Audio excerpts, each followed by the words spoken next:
بزم نور شہر ادب کی سب سے متحرک اور فعال تنظیم ہے، جس کے صدر حاجی امتیاز علی راز بھارتی صاحب ہیں۔ ان کے وجود سے ہی بزم کا وجود اور تب و تاب ہے۔ ان کے استاد کرشن بہاری نور لکھنوی تھے۔ انہی کے یوم پیدائش کی نسبت سے ہر ماہ کی 8 تاریخ کو مشاعرے کا انعقاد و اہتمام ہوتا ہے۔ اس دفعہ یہ مشاعرہ کاشانہ رضوان اندرا نگر میں ہوا۔ پیش ہے لرن آن لائن وتھ فیضان خان کی آنکھوں دیکھی رپورٹ۔ بالکل تازہ بتاتا اور جوان سال ہے جو مشاعروں کی دنیا میں کافی مشہور ہے، اور ہماری بزم میں پہلی مرتبہ تشریف لائے ہیں جناب زبیر انصاری صاحب کی دعوت پر۔ ان کا نام نامی ہے فرحان قیصر۔ وہ تشریف لائے اور اپنے کلام سے نوازیں۔ نوجوانوں کے متعلق جو شعر میں پڑھتا رہتا ہوں وہ صرف انہیں کے لیے نظر کرتا ہوں کہ ایک بہت اونچا شجر بھی کیا اما دے پائے گا، وہ شجر ڈھونڈو کہ جس کا دیر تک سایہ رہے۔ اس حوالے سے فرحان قیصر صاحب آپ کے روبرو۔ صدر محترم کی اجازت سے میرا کافی ایک مسئلہ ایک شعر، بچپن میں ہی شعلہ باری آ جاتی ہے، بچپن میں ہی شعلہ باری آ جاتی ہے، آنکھیں کھلتے ہی ذمہ داری آ جاتی ہے، آنکھیں کھلتے ہی ذمہ داری آ جاتی ہے، ہاتھوں سے ہی کرنا پڑتا ہے سمجھوتا، ہاتھوں سے ہی کرنا پڑتا ہے سمجھوتا، کھانے میں جب حصے داری آ جاتی ہے۔ ایک مسئلہ ایک شعر اور آسمان میں گھر بناؤں سوچتا ہوں، آسمان میں گھر بناؤں سوچتا ہوں، پھر زمین پہ حال اپنا دیکھ پائی، مفلسی نے کر دیا ہے حال ایسا، مفلسی نے کر دیا ہے حال ایسا، میں لبی نکلے ربوں کا بیچ رہا ہوں۔ ایک مطلب ایک شعر اور دیکھیں ہم تب سے اتنے مجبور ہو گئے، ہم تب سے اتنے مجبور ہو گئے، ملتے ملتے کتنے دور ہو گئے، شعر بطور خاص ہے کہ ملتے ملتے ہم کتنے دور ہو گئے، اب کس کے ماتھے سجنا تھا ہم کو دیکھو، کس کے ماتھے سجنا تھا ہم کو دیکھو، کس کے ماتھے کے ہم سندور ہو گئے، کس کے ماتھے کے ہم سندور ہو گئے۔ نام کا قافیہ، نیند کتنی گوانی پڑی ہے ہمیں، نیند کتنی گوانی پڑی ہے ہمیں، تب ملا ہے تیرے نام کا قافیہ، تب ملا ہے تیرے نام کا قافیہ، تب ملا ہے تیرے نام کا قافیہ۔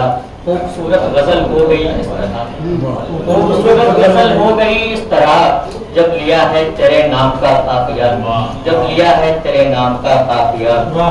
اس قدر لوگ حیران پریشان ہیں، اس قدر لوگ حیران پریشان ہیں، جب سنا ہے تیرے نام کا قافیہ، جب سنا ہے تیرے نام کا قافیہ۔ ہر صبح گنگنانے لگی دیکھیے، ہر صبح گنگنانے لگی دیکھیے، گنگنا ہے تیرے نام کا قافیہ۔ روز قیصر پڑے ہیں دعا کی طرح، روز قیصر پڑے ہیں دعا کی طرح، ایک شفا ہے تیرے نام کا قافیہ، ایک شفا ہے تیرے نام کا قافیہ۔ ارنو کی اجازت اگر ہو تو بالکل پڑھیے، ہر دفعہ ہر دفعہ ہر دفعہ رہ گئی زندگی ایک سزا کی سزا رہ گئی،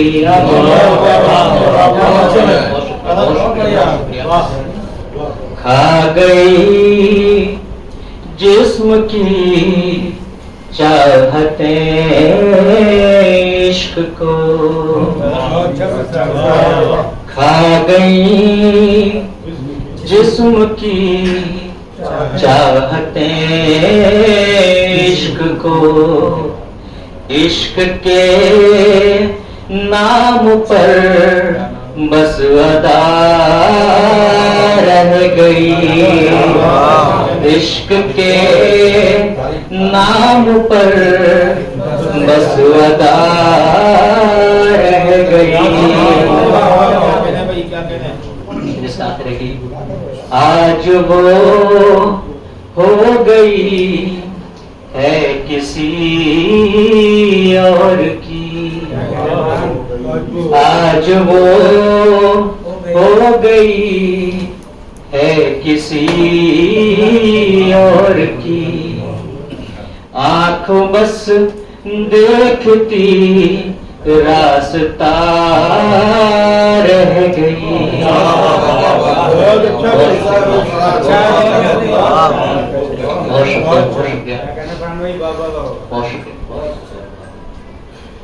ایک اور ترنم سے لکھے کی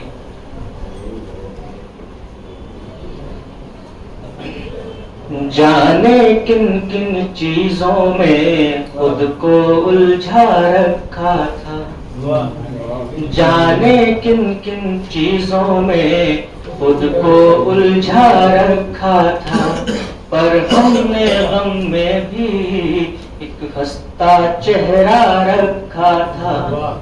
جسموں سے ہوتا تو شاید میں بھی جاتا بھول سے، پر اس سے تو ہم نے دل کا ناتا رکھا تھا، پر اس سے تو ہم نے دل کا ناتا رکھا تھا. اچھی شاعری سے نوازا آپ نے فرحان فیصل صاحب، اور آپ کی شاعری کی برکت ہے کہ بہت ہی اہم شعرا ہمارے درمیان تشریف لیا ہے بطور خاص جناب رام پرکاش بیوقوف صاحب.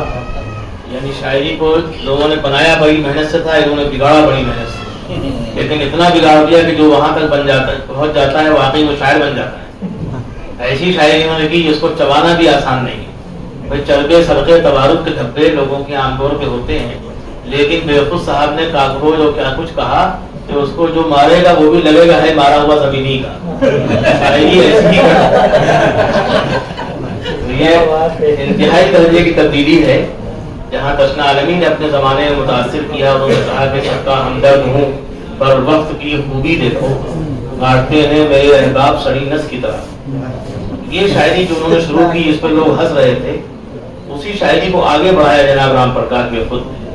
تو یہ جرأتیں اور جسارتیں ہی ادب کو فروغ دیتی ہیں اور کچھ نیا کرنے کی ہم کا ہمیشہ حوصلہ ملتا ہے. ورنہ جن سائنس نرپوری کے یہ شاگرد ہیں، انہوں نے اپنے شاگردوں کی ایسے سے ضرور رکھے کہ لوگ بعد میں کہہ سکے کہ یہ ہو نہ ہو سائنس صاحب کا کلام. رام پرکاش بیوقوف صاحب کو دیکھ کے یہ الزام عائد کرنا بالکل غلط ہے، اس لیے کہ جو کچھ یہ رہے وہ قاعدہ اور وہ پیالے ان کے یہاں تھے ہی نہیں. وہ ان کے استاد ضرور تھے لیکن شاعری ان کی اپنی ہے، اس کے لیے قابل مبارکباد ہے. ورنہ ہوتا یہ کہ بڑے شجر کے نیچے چھوٹے پودے یا تو سوکھ جاتے ہیں یا ان کا وجود خطرے میں پڑ جاتا ہے، لیکن انہوں نے اپنے وجود کو منوا لیا. اس طرح زبیر انصاری صاحب ہمارے درمیان ہیں، بہت ہلکے پھلکے الفاظ گرے پڑے لفظوں کو محترم بنانے کا ان کو فن آتا ہے، اس کے لیے قابل مبارکباد ہے. رحمت رسول صاحب ہیں، انہوں نے ان روایتوں کو محفوظ رکھا جو شمس لقبی اور اس کے بعد میں ابن صدیقی صاحب کے یہاں تھی. انہوں نے ان کو ناکافی نہیں سمجھا، بلکہ انہوں نے کہا ہر بڑی بات غزل کے دائرے میں رہ کے کہی جا سکتی ہے. یہی کام جناب خیر احسن صاحب نے کیا. ان کا بھی تعلق ہمیشہ اساتذہ سے رہا، اچھے لوگوں میں اٹھے بیٹھے، اور سب سے بڑی خوبی یہ کہ پڑھے لکھے شاعر ہیں. تو پڑھے لکھے شعراء کا ہمیشہ فقدان رہا ہے.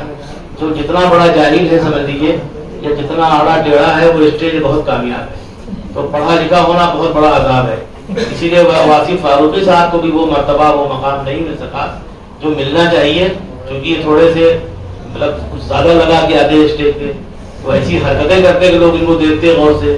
کچھ کپڑے پھٹے چٹے ہوتے عادل نبی کی طرح، یا داڑھی جو اب رکھی وہ اسی وقت رکھی ہوتی لیکن زیادہ بے سنی ہوتی، تو ان کو لوگ شاعر کہتے. شاعر عام طور پر نارمل نہیں ہوتا ہے. اس طرح کے لوگ جو سنجیدہ ہیں، متین ہیں، یہ اگر اپنی شاعری کو منوا لیتے ہیں اسٹیج پہ، وہ واصف فاروقی ہونا کوئی بری بات نہیں. اس لیے کہ اسٹیج کی کامیابی کے لیے بہت سے ایسے کام آپ کو کرنا پڑتے ہیں جو انسانیت سے کہیں گرے ہوئے ہیں. بہرحال تو ہمارے درمیان وہ گرے پڑے لوگ ہمیشہ کم آئے، بلکہ گرے لفظوں کو محترم بنانے والے آئے. واصف بھائی نے روایتوں کا بھی احترام کیا اور جدید شاعری سے گریز نہیں کیا، اس لیے ہم ان کو احترام سے دیکھتے ہیں. تسنیم فاروقی صاحب کے شاگرد نفر شاہدہ صدیقی صاحب، یہ اگر جوانی میں ان پہ گر پڑتے تو وہ فوت ہو جاتے، وہ الزام نہیں کرتا. لیکن انہوں نے بھی اچھی شاعری کی. انہوں نے ایسے شعر کہے کہ اس کو یاد رکھا جائے. جیسے یہ شعر کہہ کے چوکایا کہ بڑی نمائشی دنیا ہے سامنے رہیے، بڑی نمائشی دنیا ہے سامنے رہیے، نظر سے دور ہوا جو وہ دل سے دور ہوا. اگر اس طرح کی شاعری انہوں نے کر لی تو ان کو یہ حق ہے کہ یہ خود کو تسنیم فاروقی کا شاگرد کہے، اس لیے کہ تسنیم صاحب نے بہت نئی لفظیات کو اردو ادب میں باندھا اور دنیا کو بتایا کہ ہمیں کچھ نیا کرنا چاہیے۔ انہوں نے جب صحرا اور وسطی تک کہا اس میں انتہا کر دی کہ انہوں نے کہا کہ یہ ظرفام کلیاں، یہ رنگین صحرا، یہ ظرفام کلیاں صحرا کہنے والوں کو میرا اصل لفظ نہیں ہے، یہ تسنیم فاروقی کی ایجاد تھی۔ تسنیم صاحب میں لوگ بڑے ایپ نکالتے ہیں، لیکن بڑی خوبی یہ ہے کہ اور شاعری کے حوالے سے جب گفتگو ہوتی ہے تو تسنیم صاحب کے 20-22 شعر یاد آ جاتے ہیں، لیکن ان کے مقابلے میں حیات بھارتی جو بہت شریف آدمی تھے، جو کہتے صاحب بڑے باوضع تھے، بڑی اخلاقیات تھیں، تمام تر اخلاقیات کے باوجود ان کی شاعری مشہور نہیں ہو سکی۔ تو اتنا ہی با اخلاق نہ ہوا جائے کہ شاعری ڈوب جائے۔ بہرحال اب میں جو ٹوٹا پھوٹا تعارف بنا سکتا تھا کہ ترتیب کو میں نے کرایا۔ میں شیخ ملکی صاحب کا کلام سنا چکے، محفل میں کیفیت تاری ہو، اس کے لیے ضروری ہے کوئی ایسی آواز کہ جو سب سے مختلف ہو۔ یعنی مختلف تو یوں بھی وہ آپ کو نظر آ رہے ہیں جناب جبکہ نندن شان صاحب، لیکن نور صاحب کو جن شاگردوں پہ غرور تھا، جن پہ ناز تھا، ان میں ایک نام ان کا بھی ہے۔ ان کی رائٹنگ آپ دیکھیے تو لگے گا کہ اس زمانے میں جو خطاط لوگ لکھتے تھے اردو، یا جس طرح سے آرٹسٹ لکھتے تھے ہندی زبان اور انگریزی زبان، اس طرح سے یہ ایک موتی پرو دیتے ہیں۔ اس طرح کی رائٹنگ بہت کم لوگوں کی ہے، اور آواز کیسی قیامت کی ابھی آپ دیکھیں گے، یہ آپ کے سامنے ہوں گے۔ خود کرشن بہاری نور حیات ہوتے تو ان کی پیشانی کا بوسہ دیتے کہ بھائی شان تم نے بڑی عزت دی۔ یار تم کس کو سمجھتی ہو، ذرا کھل کے کہو، پیار تم کس کو سمجھتی ہو، ذرا کھل کے کہو، کس لیے ایسے سسکتی ہو، ذرا کھل کے کہو، پیار تم کس کو سمجھتی ہو، کس لیے روتی سسکتی ہو، ذرا کھل رات ہوتے ہی میری نیند چرا لیتی ہو،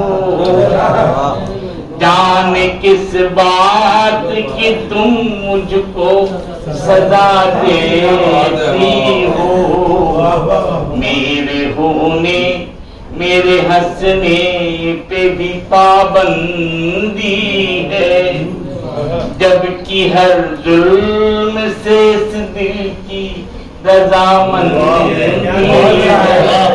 کیوں گرجتی ہو، کیوں گرجتی ہو، برستی ہو، ذرا کھل کے کہو، پیار تم کس کو سمجھتی ہو، مانتا ہوں میں تمہیں پیار کبھی کر نہ سکا، مانتا ہوں کہ تمہیں پیار کبھی کر نہ سکا، اور دامن کو خوشیوں سے کبھی بھر نہ سکا، تم نے اس پر بھی مجھے پیار کیا ہے ہر دم، مجھ پہ احسان کیا تم نے نہیں ہے کچھ کم، کیوں بنا بات الجھتی ہو، ذرا کھل کے کہو، پیار تم کس کو سمجھتی ہو، دل میں نفرت ہو تو یہ پیار کی رسوائی ہے، قط تم نے نہ کبھی کی میرے جذباتوں کی، نہ تڑپ دیکھی کبھی تم نے سیاہ راتوں کی، شانت اس دل میں ایک پیار کی چنگاری ہے، کیا میرا پیار سمجھتی ہو، ذرا کھل کے کہو، کس لیے روتی سے سکتی ہو، ذرا کھل کے کہو، پیار تم کس کو سمجھتی ہو۔